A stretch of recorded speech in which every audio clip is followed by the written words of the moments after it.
So let's have a quick look at the Hee Wing F-01, which is essentially the same as the Diatone Ripper. I got this from Banggood in a sale. It's the P&P Professional version, which was kind of intriguing as it cost only 75 euros. And it had some interesting and high quality parts in it, so I had to try it. So yeah, let's do a quick initial thoughts video on this. So parts packaging is pretty sturdy, so it would be very unlikely that this thing gets to your door damaged. Box number one is the fuselage, and well, it's okay molded. I think, yeah, a 6, a 7 out of 10. The form is flexible a little, which would help in a crash, of course. What I especially like about this is it's very spacious for a small wing. We have a pretty clever mounting for the FPV cam. What I especially like is they actually finished the design of the tail. What we often see in the on the Chinese parts market, on the Chinese FPV planes market, is a blocky rear ends of planes, and this one is actually round with the diameter of the motor, and the sides here on the fuselage are sloped, so well I think it won't be that loud, and it might be even very efficient, and it already has LEDs built in, so yeah, venting seems pretty good. The venting ports are rather big, and also here in the front side, the bottom of the fuselage is with these skids. You can also purchase ABS skids, injection molded, from Banggood for around 8 euros or something. I just saw them when I already purchased the plane, so I'll get them with my inevitable next purchase. Box number two is parts. Cam covers, flight controller mountings. I think a mounting for the DJI air unit, or the smaller iterations. We have platings for the rail system we just saw, and I think the rail system will also be pretty nice for printed mounts. The coverings for the servos, and I also will supposedly swap them for plastic injection mounted ABS parts I have laying around here, like these here. These are multiplex. They're actually one injection molded part. You just cut them out and cut them to size. They are around somewhere in the €3 ballpark or something, and as you can see, they almost fit in the way I cut them here. I cut them to size for my multiplex Easy Star, and there is absolutely no problem to cut them in size for this F-01 wing. Here are links. My first impressions were those links are shit.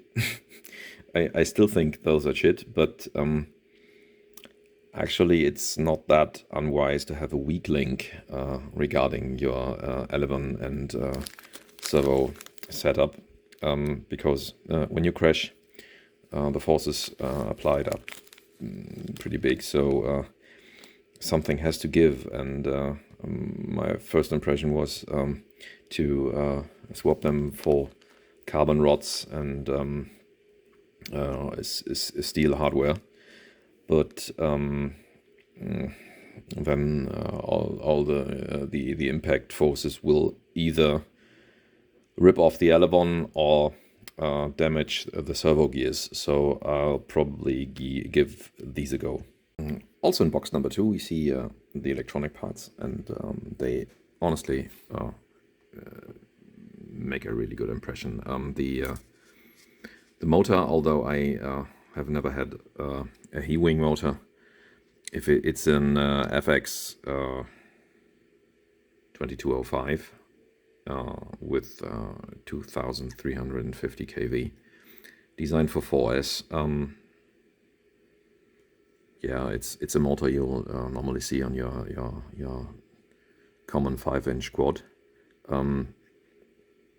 It's a little on the heavy side, but overall it looks pretty good. We'll see how it turns out, how it will perform. The base looks like T-Motor. Maybe they are made by T-Motor. We'll see. We have also other quality parts. We have a Mamba mini BEC, which is pretty handy when you are planning to use a quad flight controller, and then you can power your servos with the external BEC, which is absolutely handy and absolutely brilliant. We have some sort of no-name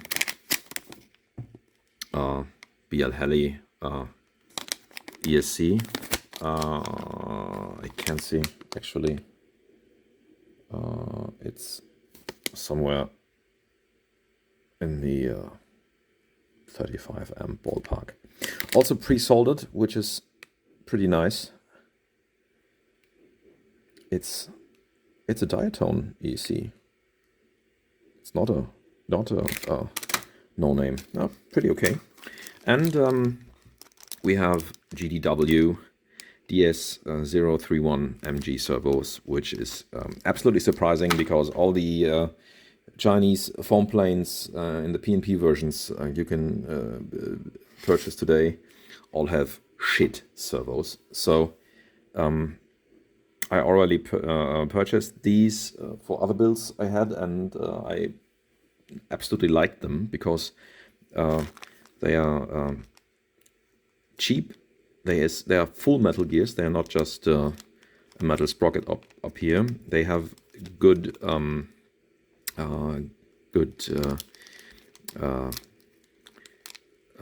potentiometers in them.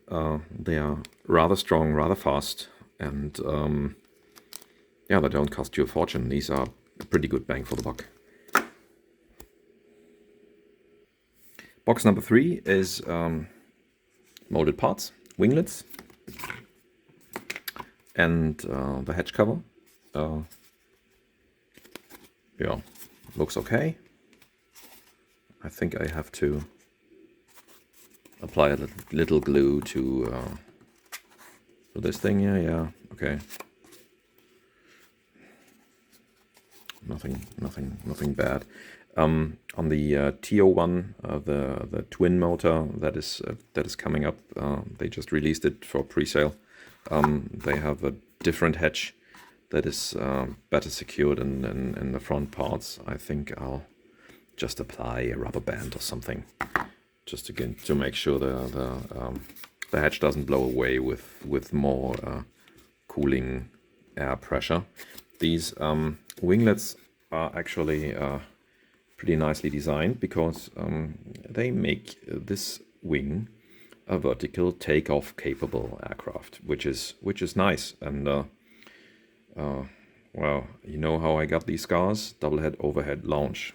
So yeah, just put this thing on the ground,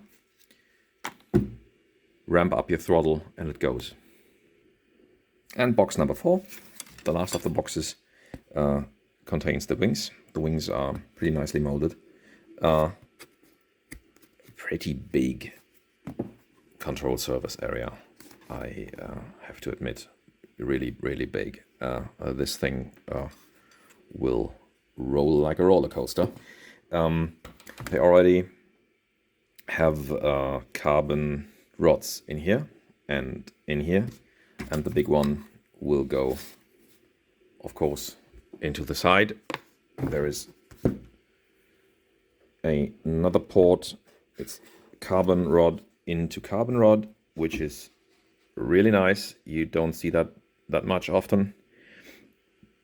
It will hold up pretty well, I think. Yeah, one decal sheet, and yeah, that's it. I have to say I'm pretty impressed by this. For two things actually. It's nothing special regarding the foam molding. It's EPP. The molding looks okay. It's not better or worse than anything you find from Zod, but the parts quality blew me away because there are quality parts in this kit, and actually there are quite a few rather clever solutions regarding this airframe. And what I liked the most is the value for money. It's 75 euro for the kit I just opened together with you. And we have good servos in it. We have probably a very good motor. We have probably a good ESC. We'll have an external BEC, which is absolutely not standard. We have pre-installed LEDs in the back. We have a good rear end, which is overall a pretty efficient design, and all this in a package for 75. ZOHD, or ZOD as I like to call them, will charge 200 for such a kit, such a PNP version, but won't include good electronics. Okay electronics, but no electronics. I would recommend if you'd have to buy spares. So yeah, thanks for watching. I get this thing in the air as soon as possible, and let's see how this rips around.